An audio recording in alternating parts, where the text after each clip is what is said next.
Ce que tu entends parler. Moi, honnêtement, je ne veux pas être sur Facebook, Twitter ou quoi que ce soit, simplement parce que, à l'époque, je suis quand même assez vieille, voyez-vous, c'était un site qui s'appelait Pixel. Et on faisait son propre site Internet. Il nous aidait. Sauf qu'on n'arrêtait pas de m'insulter là-dessus. Les commentaires, c'était « t'es laide, t'as son caniche, tu es grosse, va te pendre. » Et j'ai l'impression que ça doit être encore la même chose, autant sur Facebook et Twitter et compagnie. C'est vraiment des insultes ou juste des trucs qui blessent, dans le fond. Parfois, même, dans mon cas, il y a une fille voulait commencer à m'intimider. Elle a entraîné ses amis avec elle pour juste me faire du mal. Même cette année, il y a une fille qui voulait faire un groupe sur Facebook anti-Tracy Pearson. Et ouais, c'est assez. Quand j'ai su ça, j'ai dit je vais te parler à toi. Fait que disons que je pense que ça prend encore plus d'ampleur à cause de Facebook parce que tu peux taper le nom de la personne, tu as déjà son profil si elle est là, et tu peux tout de suite lui parler, l'insulter. Tu peux faire n'importe quoi. Donc, moi, ça m'inquiète plus que d'autres choses. Et quelles sont les conséquences dans ta vie à toi quand tu as vécu la cyberintimidation? Ça faisait quoi quand tu revenais à la maison ou à l'école? Je pleurais. Je pleurais, j'ai failli être anorexique. J'ai fait une dépression. C'est épouvantable. Genre, pardonnez-moi. J'avais l'impression d'être seule, puisque quand j'essayais d'en parler à mes parents, ils disaient « Ah, ça va passer, ignore-les. Si c'est des messages, supprime-les. » Pareil, ça reste, que le message reste dans ta tête, puis tu te répètes tout le temps. Pendant des années, moi, j'étais certaine que j'étais obèse, que je devais tout de suite perdre du poids. Mais pourtant, je me regarde. Oui, j'ai un beau réel, tout le monde, mais pas si pire. Je suis capable de monter les escaliers, je suis capable, même si je ne suis pas si en forme que ça, je suis capable de faire n'importe quoi. Donc, c'est stupide, mais parfois, juste les mots blessent encore plus que les points. Et ça, le monde ne le réalise pas. Moi, je l'ai réalisé, puis je peux vous dire que c'est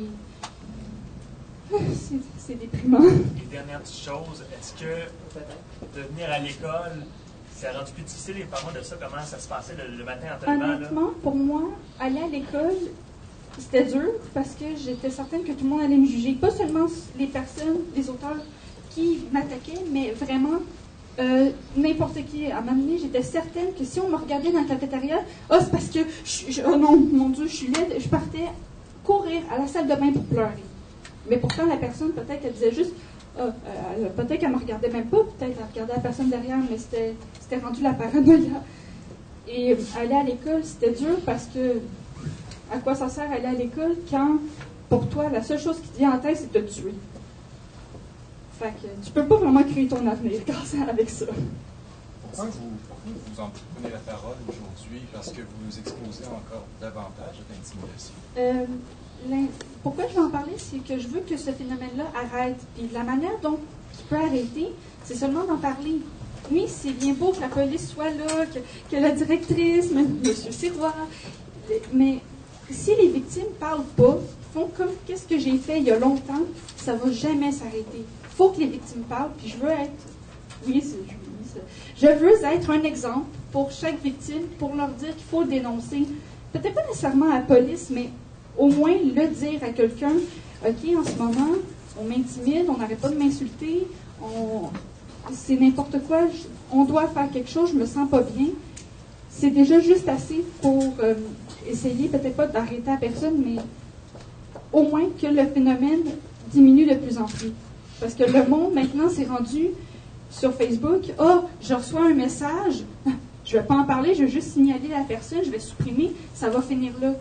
Non, il ne faut pas faire ça, il faut tout de suite aller le dire parce que sinon, ça va continuer.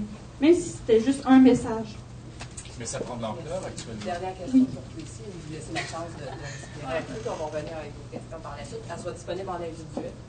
Mais ça prend de l'ampleur actuellement, le phénomène. Moi, je suis certaine que oui. Simplement en voyant, en entendant qu'est-ce que les gens disent, les sondages, mais la cour d'école maintenant est plus sur le terrain de l'école, elle est sur Facebook. Donc maintenant, c'est ça qui me fait peur parce que parfois sur Facebook ou n'importe quel genre sur Internet, ça me fait peur parce que parfois, on ne peut pas retracer la personne. C'est ça, je pense, le plus gros problème ces derniers temps.